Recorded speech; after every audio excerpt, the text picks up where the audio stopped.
పర్వత్పూర్ గ్రామంలో ఇద్దరు అన్నదమ్ములు ఉండేవారు. ఇద్దరూ రైతులే. ఇద్దరు వాళ్ళ భార్యలతో కలిసి ఉండేవారు. కానీ పెద్దన్న సూరజ్ చిన్న తమ్ముడు మనీష్ని చూసి చాలా ఈర్ష్యపడేవాడు. ఎప్పుడూ అతను పూర్తి భూమంతా అతనే సొంతం చేసుకోవాలి అని ఆలోచిస్తూ ఉండేవాడు. సూరజ్ అతని భార్య కోమల్ ఇంకా మనీష్ అతని భార్య ఖుష్బూతో కలిసి వాళ్ళ ఇళ్లలో ఉండేవారు. ఇల్లు అయితే ఒకటే, కానీ వాళ్ళు మాత్రం అస్సలు కలిసి ఉండేవారు కాదు. ఇద్దరు కుటుంబాలు ఒకరికొకరు వ్యతిరేకంగా ఉండేవారు. మనీష్ అతని భార్య ఖుష్బూతో కలిసి పొలానికి వెళ్తూ ఉంటాడు.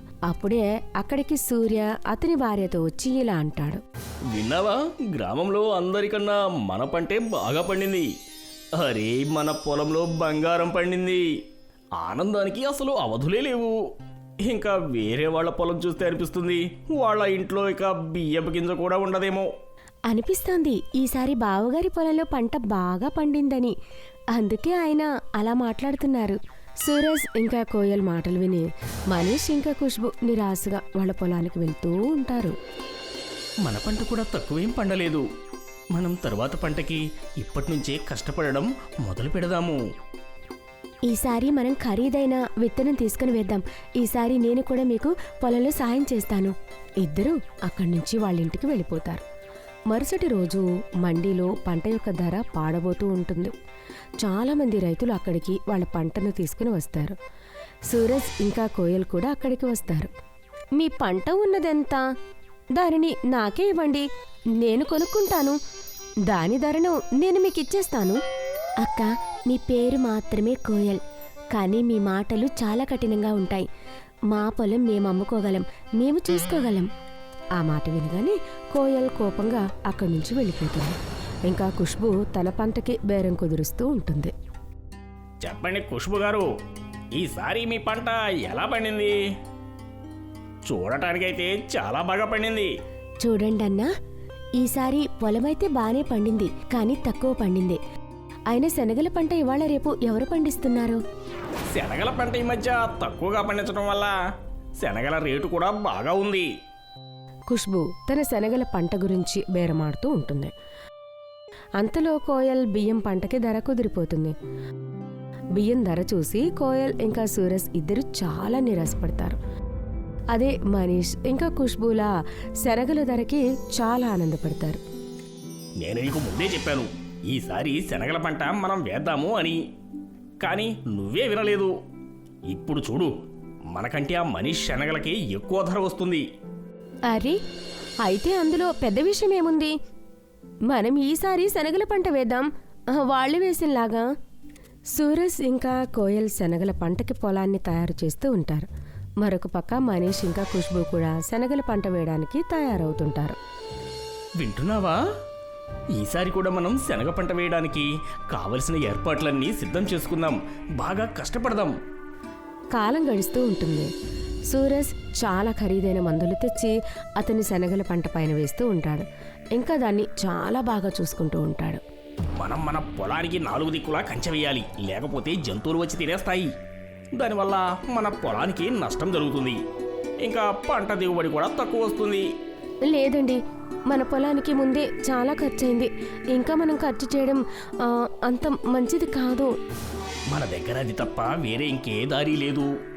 మన పంట మొత్తాన్ని జంతువులే తినేస్తే ఇంకా మనకేం మిగులుతుంది? మీ తమ్ముడు మనీష్ అయితే కంచె లాంటిది అయితే ఏమీ కట్టలేదు కదా, మరి మనమెందుకు కంగారు పడాలి? మనీష్ కూడా తన పొలాన్ని చాలా బాగా చూసుకుంటూ ఉంటాడు. ప్రతిరోజు రాత్రి అతను పొలం దగ్గరే మంచం వేసుకుని పడుకునేవాడు. ఈసారి కూడా నా పంటని నేను బాగా చూసుకుంటాను. ఈ శనగల పంట వల్లనే నేను నా సంవత్సరం మొత్తం నా ఇంటిని గడపగలుగుతున్నాను. మన కోరికలు తప్పకుండా తీరుతాయండి. ఇంకా బాగా కష్టపడదాం. ఇంకా పంట కోసి మండిలో అమ్ముదాం. సూరజ్ మనీష్ పొలాన్ని వెళ్ళి చూస్తాడు. ఇంకా చాలా ఆశ్చర్యపోతాడు. మనీష్ పొలంలో శనగల పంట బంగారంలా మెరిసిపోతూ ఉంటుంది.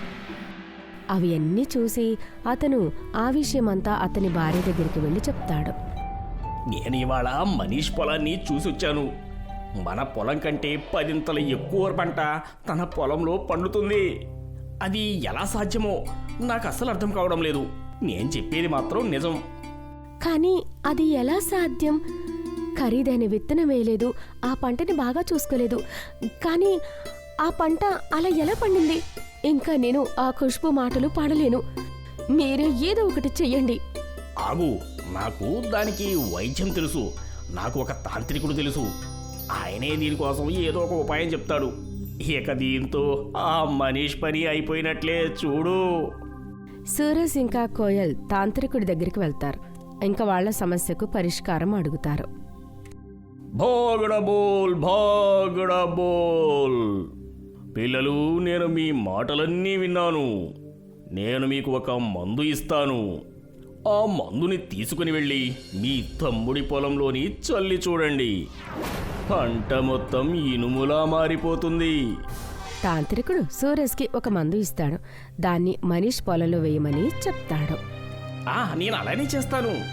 ఇంకా రాత్రి వెళ్ళి సూరజ్ ఆ మందు మొత్తాన్ని మనీష్ పొలంలో చల్లుతారు. ఉదయం మనీష్ నిద్ర లేచేసరికి అతని పొలాన్ని చూసి అతను ఆశ్చర్యపోతాడు. అతను అక్కడే కూర్చుని ఏడుస్తూ ఉంటాడు. అయ్యో భగవంతుడా, ఇది ఎలా జరిగింది? నా పంటంతా ఇనుములా మారింది. నేను ఎవరికి ఏ అన్యాయం చేశాను? నేను ఇక నా ఇంటిని ఎలా నడిపించాలి? ఖుష్బూ, ఖుష్బూ, ఎక్కడున్నావు? నువ్విక్కడ చూడు, అసలు మన పొలానికి ఏమైందో? మనీష్ అరుపు విని ఖుష్బూతో పాటు గ్రామ ప్రజలందరూ అక్కడికి వస్తారు. వాళ్లతో పాటు సూరజ్ ఇంకా కోయల్ కూడా వస్తారు. కానీ ఇదంతా ఎలా జరిగింది? నిన్న రాత్రి వరకైతే పంటంతా బాగానే ఉంది కదా. నిన్న నేను చూశాను. కానీ ఇప్పుడు ఏం చేద్దాం? ఇనుముగా మారిపోయిన పంట చూసి సూరజ్ ఇంకా కోయల్ చాలా ఆనందంగా ఉంటారు. ఏం పర్వాలేదు తమ్ముడు, నువ్వు కొద్ది రోజులు మా ఇంట్లో ఉన్న శనగలు తిని బ్రతకొచ్చులే. ఇప్పుడు ఏం చేయగలరు ఖుష్బూ చెల్లి? ఇంకా ఏడవడం ఆపండి. రోజు మా ఇంటికి వచ్చి శనగలు తినండి. నేనెక్కడ ఏడుస్తున్నాను?